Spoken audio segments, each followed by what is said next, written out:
Yan, may bago po tayo ngayong kasano. Yan, at kompleto po siya ng sangkap. Yan, at saka ano po siya, mga buo. Ayan, yan po yung ginagamit po natin na pangdikit. So, ayan, marami pa sanang ilalagay natin, kaya lang hindi na po siya, hindi na po siya kasya. Ayan. Talagang po yan, talagang panglagay po talaga dapat yan dito. Kaya lang hindi na po talaga sa kasya. So, ayan. Ito mga bago natin, ngayon. Bagong kasa. Ayan. So, meron na rin po tayong nakasa na gamit. Ayan. Pakita po natin yung ating pong nakasan mga ibang gamit. So, ayan. Ito. Kaya lang ito, po ito, libon, Ayan. Libon po siya na bao. So, yung ating po ipapakita mamaya, ayun, yun po yung mga one eye. Yan, sapagkat ito ay libon. So, ayan, ating pong bagong kasa. So, marami po sana itong mga ilalagay natin,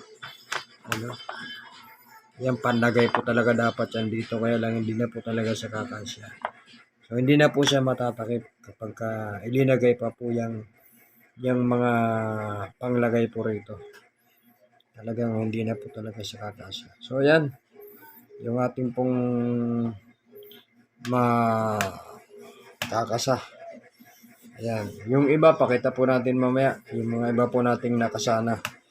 So, ayan. So, ayan sa mga po lang sa sangkap pa lang, sa mga formula na linalagay dyan. Ayan. Talagang siya, sabihin talagang mga hindi mga repachi kung tawagin, talaga yung mga buo-buo po talaga yan. So, yung orasyon niya, may makikita kayong pula sa ilalim. Yan na po yung mga orasyon nasa ilalim. So, yung mga kalikasan na yan dito sa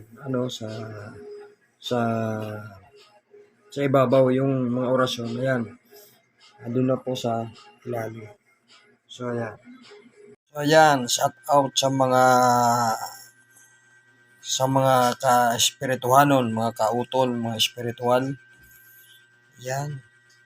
Pumasa po tayo ng mga nakarang araw. Ito na po. At medyo nagawa na po siya, Ayan. Nagawa na siya. So, ayan, pati yung dalawang pangil ng baboy ramo. Tsaka tatlong one eye. Ayan, yung tinatawag po na isang mata, isang bibig na bao. So, ayan. Yan po yung mga bago po nating kasa ngayon. Ayan. Ito naman, ito kargado to. Itong gamit natin na personal. Itong pangil. Pati itong maliit. Ayan. Ito naman kasi, dati natin itong gamit, Itong ngipin ng kalabaw. Ayan. Pero ito, ayan, bagong kasa natin na ginawa. Ayan. Meron na tong meron na tong kasa dati, bago natin to nakuha. Ayan. Kaya lang, hindi po ako satisfied kung ano pong laman nito, So ang ginawa ko, ayan, binaklas ko. Ayan, at pinalitan ko po ng laman. Ayan.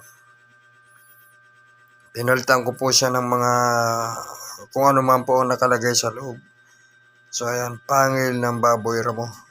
Ayan. Tapos itong itong maliit, ito plain lang to, wala tong karga.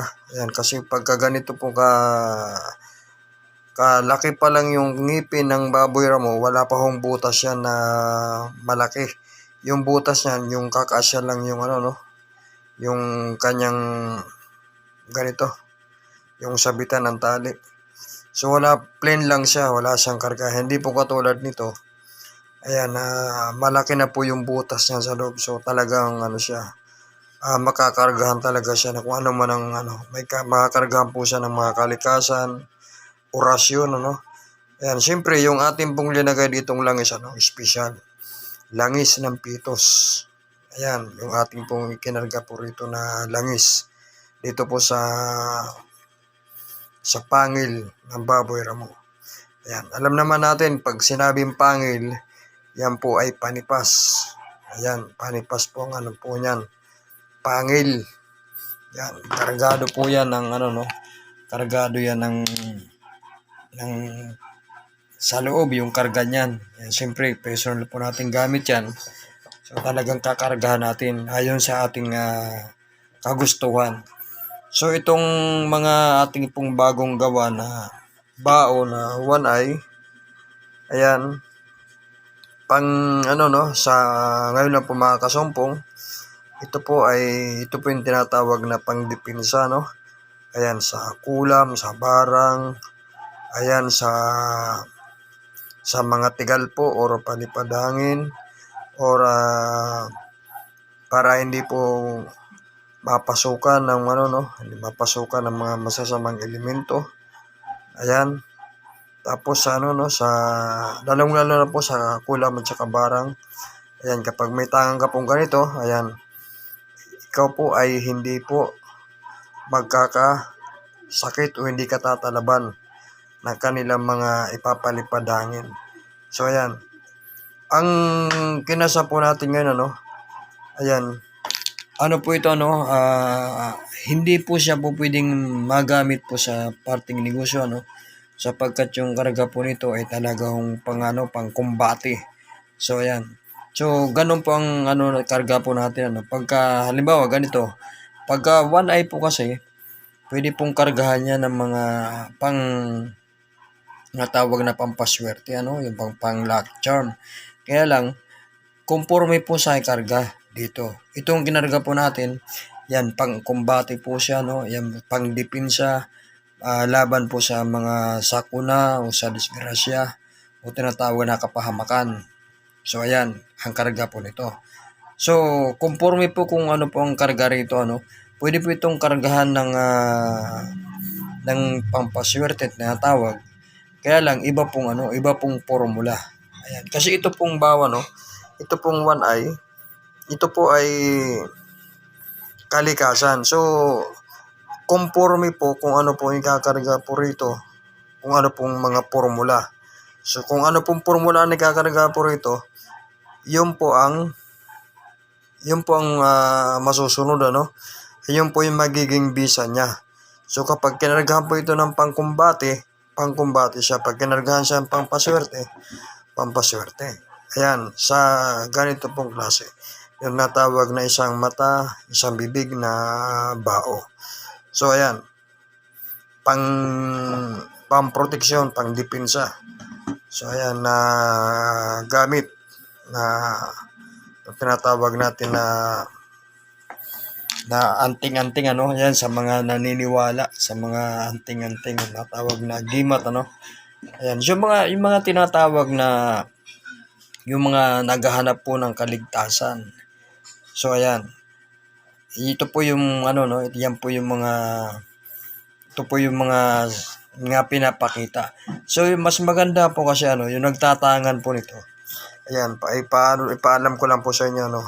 Kasi ito po ano, matataas po ang klaseng orasyon po nandito. So mas maganda po ano, ang magtatangan po ng ganito ay yung kayo ay nabasbasan. Ayan, para hindi po masakit sa ulo ano, sapagkat kapag wala pong basbas, ayan, maaari pong sumakit pong ulo nyo no. Ayan, masakit lagi ang ulo. Ayan, sapagkat ang kasa po natin dito ano, yan ay talagang mga ano po yan, mga matataas na po ng mga pulong. Ayan, na matataas ang formula. So, kailangan na magsusot po nito ay talagang basbas. Ayan. Authorize siya na magsuot o magdala nito. Ayan. Mas maganda po yung basbas talaga. Ayan. Ngayon, kung sakaling ano, yung iba naman hindi naman mga kalikasan lang.